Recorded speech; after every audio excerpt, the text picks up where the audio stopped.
you write me off. Allow me to introduce you to what you thought you knew. Thought you found my dark side. Well, let me shed a little light. Your arrogance is vile, transparent, you can't hide. You've run out of time. Cornering love, warning before I judging what you think you see, watching you, watching me, blinded in your mind. I'm not making me. You're invited to invade. Pull the ring on your grenade. See how far you get. See how fast you fade out. To see how fast you fade out.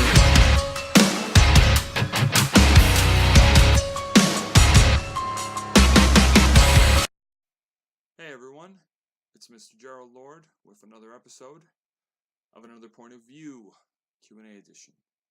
Before I get started answering your questions, thank you to all of you who submitted them. Bear in mind, the year isn't over yet.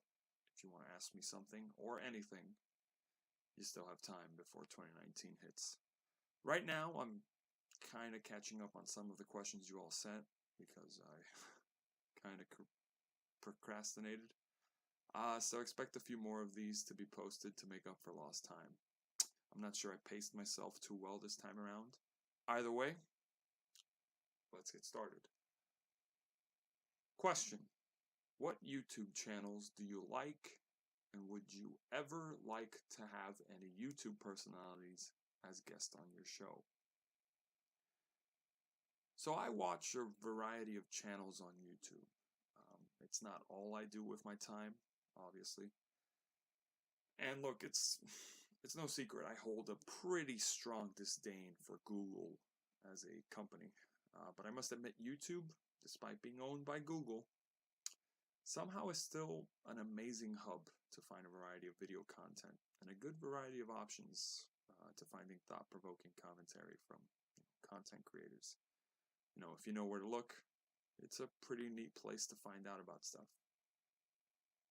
Some channels I tune into more consistently than others, but here are some categories and the channels I generally check out related to these categories. I might forget some, but let's give all the channels I found memorable a free, unsponsored advertisement. And yeah, I'll as a bonus, I will try to do a shout out for each category to a channel I like with less than 1,000 subscribers. Because, I figured I'd support some of the lesser known channels out there too. So, check it out. Some purely informational channels I tend to check out include Wendover Productions, Vsauce, In 59 Seconds, CGP Grey, Scotty Kilmer, and the RSA. A really unknown content creator I wanted to give a shout out to that does videos I would categorize most as being informative is a channel by one Dr. Priz Selvaraj. Might be mispronouncing her name, sorry if I am. I have no doubt she's a university professor, and because it's just kind of obvious, even with the name. The presentation of the information she gives is pretty standard, but I find her channel interesting. Check her out if you like. Okay, moving on. Some entertainment channels I watch include, and this is a long list, CinemaSins, Honest Trailers, Dorkly, College Humor, JLE, What Culture Wrestling, Looper, BF versus GF, which, by the way, just a side commentary, as a fan of their collaborative channel, I just wanted to say I think it sucks that they broke up. I still watch the channel from time to time, as well as the channel Jesse, which is the boyfriend's channel. But yeah, I doubt either of them will ever see this or care, but gosh, I miss when that channel was both of them. Really great stuff. Side note aside, continuing on with the list, Plague of Gripes, Alpha Omega Sin, Pete Holmes, Bill Burr, Nice Peter, Team Coco, Channel 8, and Explosive Entertainment. Good stuff. A small channel I want to give a shout out to in this category. Check them out if you want. They're pretty new. And they've actually commented on my videos too. The channel is called Gamers Attic. And the videos they do are a lot of fun. It's about video games, board games, and just cool stuff in general. Next up, some channels I tune into so I can relax. They are a mix of art channels, music channels, or autonomous sensory meridian response channels, which focus on ASMR. This is a pretty short list of channels, and the list is Gentle Whispering ASMR, Audio Machine, Dr. Paul Lamb, Tai Chi Productions, and Bob Ross. All of those are great channels to relax to, and a small channel I want to give a shout out to.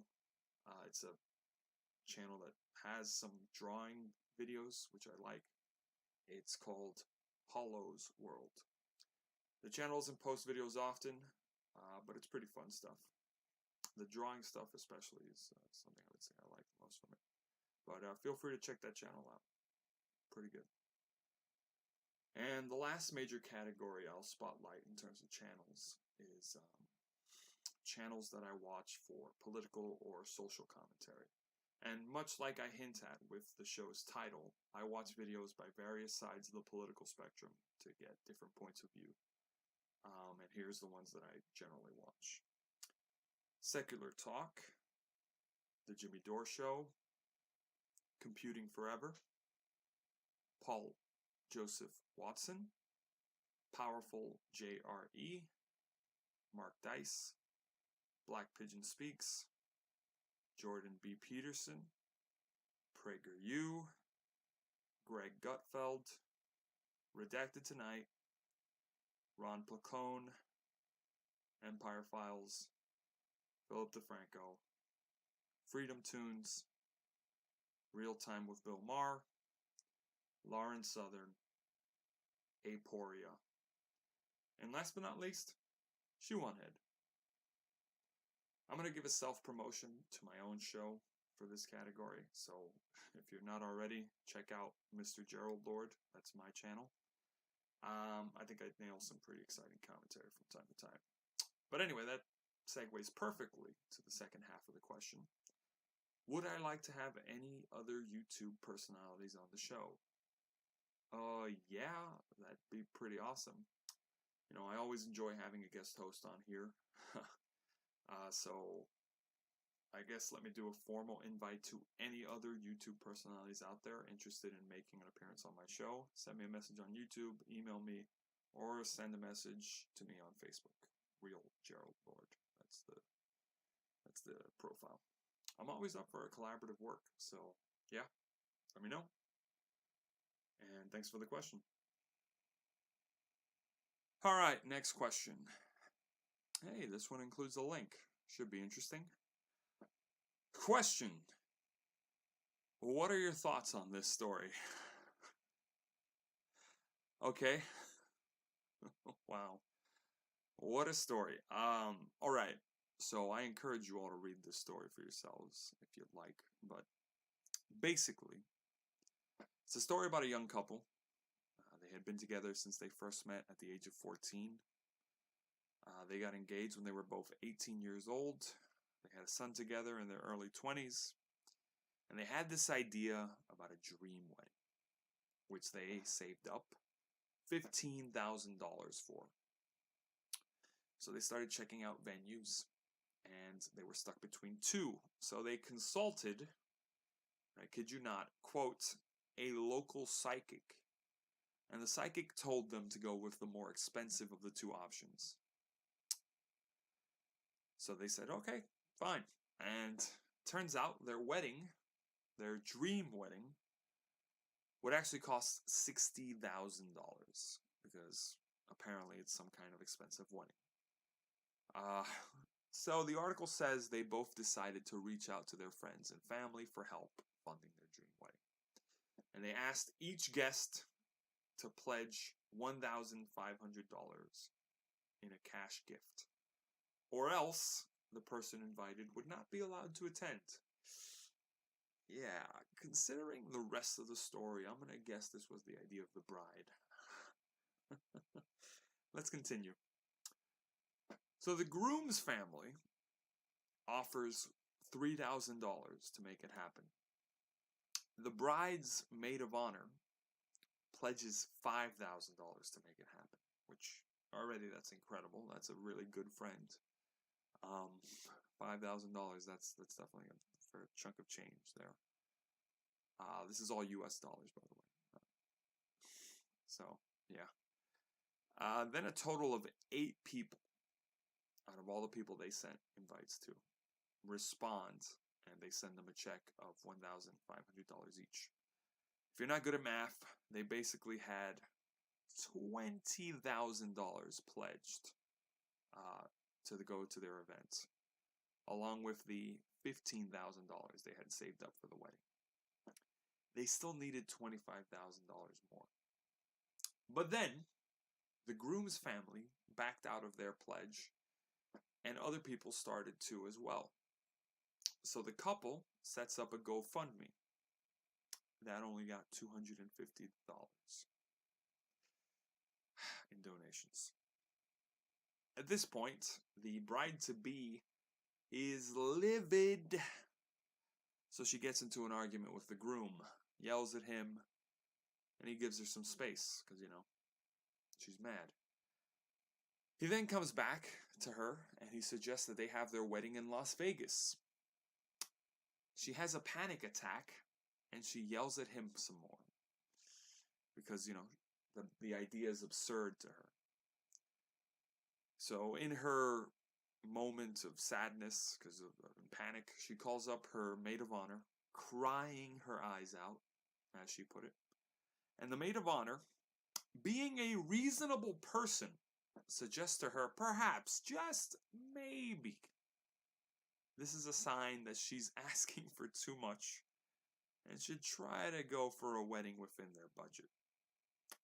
And apparently she also takes back the $5,000 pledge. The bride-to-be, in response, decides to curse out her maid of honor on the phone, and then she hangs up the phone. The maid of honor, in response, blocks the bride-to-be on all social media, and the other bridesmaids do the same. And they also ask for their money back. The bride-to-be decides not to give it back, and the groom, around this point, apparently realizes he was about to make a serious mistake. So he starts staying out later at night, and the bride overhears the groom on the phone calling her a, quote, stuck-up bitch, while talking to the former maid of honor. The bride-to-be also suspects the groom, or the person who would be her groom, has been cheating on her around this point. Oof. So the bride-to-be calls off the wedding. She breaks off her relationship with her would-be groom, and she posts the whole story while ranting about all the people who backstabbed her and ruined her life on social media, right? Just to announce that she's taking a 2-month hiatus from social media. What the hell do you think my thoughts are? The guy dodged a bullet by not marrying her, honestly. Granted, the article says he gave her a $5,000 engagement ring, and he does have a son with her, but gosh, imagine being married to that. Look, this is the story she told through her own words when she posted it. This lady is entitled and out of her mind. Word of advice to all the engaged guys out there: And this includes a certain someone who I will not directly name, but I think you all know who I'm talking about. Just my advice, always make sure that you really think about what you're getting into. Because remember, once you say I do, and you sign on the dotted line, it's legally binding. Oh gosh. Oh, thanks for the question. Sorry I didn't answer it sooner. It took me a while, but that's my thoughts. All right. Last question of the show. Question. Can you tell us what is your deepest, darkest secret? Whoa, buddy. You're asking a pretty loaded question there. It's kind of funny you ask that, though, because a joke I have about this show is that I'm basically talking into a void. Because, you know, the majority of all of you who listen, you don't really know me personally, so there's no harm sharing a dark secret on here. Because, you know, what are you going to do about it? And yeah, some of you tune in, and you might know me personally. Here's a little secret. I actually look at the watch analytics for the show and the breakdowns of when people tend to stop watching an episode, which means I know when most of you tune out or stop listening and click on something else. A lot of you tend to tune out after the point in the video where I say, well, that's a wrap. Most of you don't listen to the song and the credits at the end of the episode. A fair amount of you skip the musical intro. So if I really wanted to tell you a juicy secret, I would just include it in the post-credits soundbite, which most of my longtime listeners and the people who know me personally probably didn't even know were a thing since pretty much the middle of season 1. And if I did that, all of you would be none the wiser. Hell, I could probably confess to a murder on here. And if I did it at the right time interval, no one would ever know. So yeah, I will tell you what my deepest, darkest secret is. But you'll have to find it. Well, that's a wrap.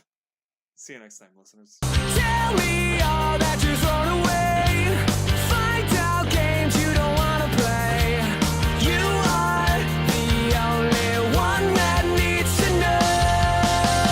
I'll keep you my dirty little secret. Don't tell anyone or you'll be just another regret. My dirty little secret. Who has to know? That's the funny thing about aces. Depending on the circumstances, they can be the most worthless card to have, or the best.